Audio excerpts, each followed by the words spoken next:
In a small African village surrounded by lush green hills and farms, there lived a princess named Ifeoma. Her father, King Obina, ruled over the village with kindness and wisdom. Princess Ifeoma was the king's oldest daughter. She was known for her gentle and caring nature. Everyone in the village loved her, but Ifeoma had a secret problem. Ifeoma struggled with a strong body odor that smelled very bad. Even as a young girl, she smelled worse than the other children. As she grew older, the smell became stronger and followed her everywhere she went. The villagers began to treat her differently. They tried to avoid her because of her odor. Some villagers made mean jokes and comments behind her back. Mothers would quickly pull their children inside their homes when they saw Ifeoma walking down the village road. The young girls, who used to be her friends, would to avoid talking to her. This made Ifeoma very sad. There were many young men in the village and nearby kingdoms who wanted to marry Ifeoma because she was beautiful and the king's daughter, but as soon as they came close to her, they were driven away by her smell. They decided not to pursue her despite her beauty and royal status. This left Ifeoma feeling very lonely. She stopped leaving the palace most days. Ifeoma would stay in her bedroom and look out her window, dreaming of true love and someone who would accept her smelly problem. She imagined a husband who would love her for her kind heart, but it seemed impossible, and Ifeoma cried many tears over feeling so alone. One bright, sunny day, the village was celebrating the New Yam Festival. Ifeoma heard lively sounds from the village square, drums beating and people laughing. She looked out her window and saw people dancing around a big bonfire. Feeling a bit of excitement, Ifeoma thought maybe she could sneak out of the palace and watch the festivities without being noticed. People seemed so happy and distracted by the celebration. So Princess Ifeoma quietly left the palace and tiptoed to the edge of the village square. For a few moments, no one realized she was there. She stood in the shadows, watching the girls her age spin and dance in their colorful skirts. But soon, a breeze blew, carrying Ifeoma's smell through the crowd. People started wrinkling their noses and looking around to find the source of the stench. Then the drumming and dancing stopped as all eyes turned toward the lonely princess. Mouths fell open in shock and people began whispering and pointing at her. The happy atmosphere vanished. Ifeoma's eyes filled with tears of embarrassment. She ran away from the crowd and hid behind some bushes, trembling and hoping no one would find her. As she crouched down, she heard the steady beat of a drum getting closer. She peered through the leaves and saw a smiling young man from a nearby village, playing a drum as he walked toward her hiding spot. When he reached her, he stopped playing and asked kindly. Emeka asked, "Why did you stop dancing? You looked so happy and free." Ifeoma replied, "You can smell me, and yet you still came looking for me. Everyone in my village teases me and laughs at my dancing." Emeka said, "Don't worry about them. I think you're a wonderful dancer. Ignore their unkind words and keep dancing with joy." Ifeoma was surprised by his kind words. She realized he truly didn't care about her smell. Comforted, she decided to ignore the cruel taunts of her neighbors and dance freely, just as she wished.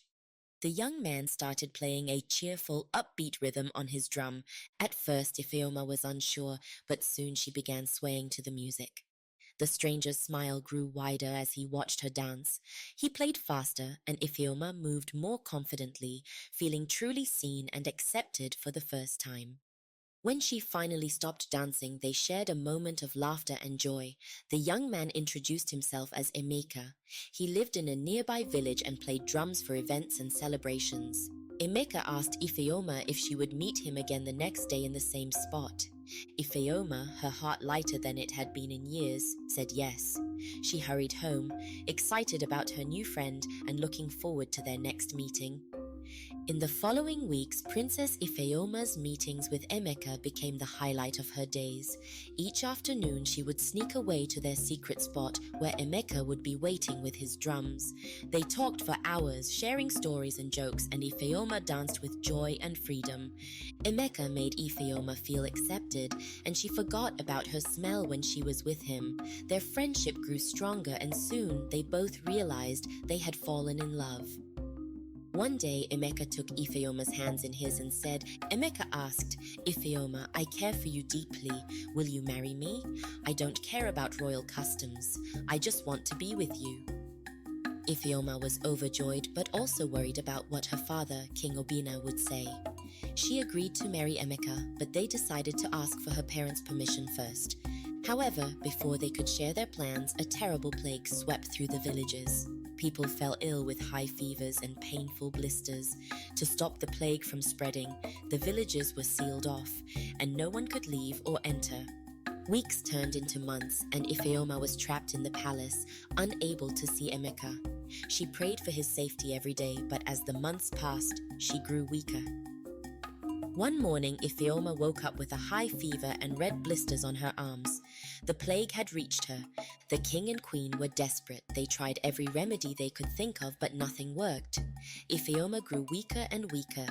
Finally, in a last attempt, the queen remembered an old village remedy, a tonic made of bitter roots and animal blood. They gave the tonic to Ifeoma, and miraculously she began to recover. As Ifeoma regained her strength, she noticed something incredible. Her body odor was completely gone. The fever had somehow cured her. She was overjoyed and couldn't wait to share the news with her parents and Emeka. Finally, the plague began to die down and the villagers lifted their quarantines. Ifeoma was able to leave the palace for the first time in over a year. She walked through the village, and for the first time, people greeted her with smiles and admiration. She felt confident and accepted, but when she saw Emeka waiting for her, she hesitated. She remembered the harsh words she had said to him and wondered if he could ever forgive her. Emeka walked towards her with a kind smile, and Ifeoma's heart filled with hope. She knew she had made a mistake, but she hoped it wasn't too late to make things right. Princess Ifeoma felt a mixture of joy and nervousness as Emeka approached. She wanted to run to him to hug him and apologize, but her feet felt glued to the ground. Emeka stopped a few steps away, his warm eyes full of kindness. Emeka says, "Ifeoma, I've missed you so much." Ifeoma says, "Emeka, I'm so sorry for the things I said before. I was scared and confused. Can you ever forgive me?" Emeka says, "Of course, I forgive you. I've waited all this time for you. Nothing can change how I feel." Relief flooded over Ifeoma, and she threw her arms around Emeka, holding him tightly.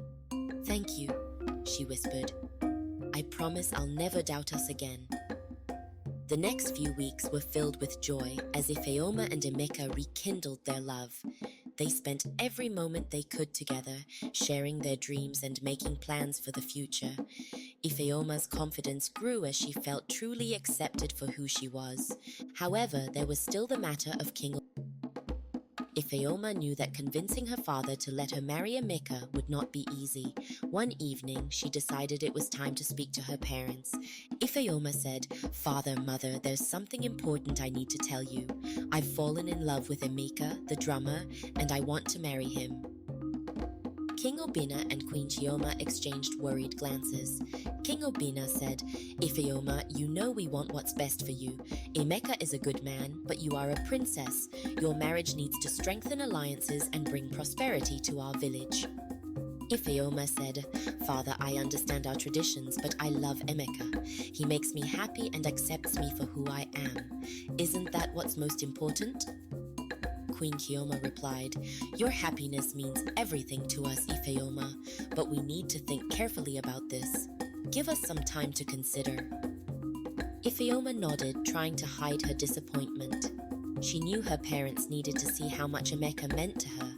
She hoped they would come to understand that true love was worth more than any political alliance. Meanwhile, in the village, Emeka was preparing for the next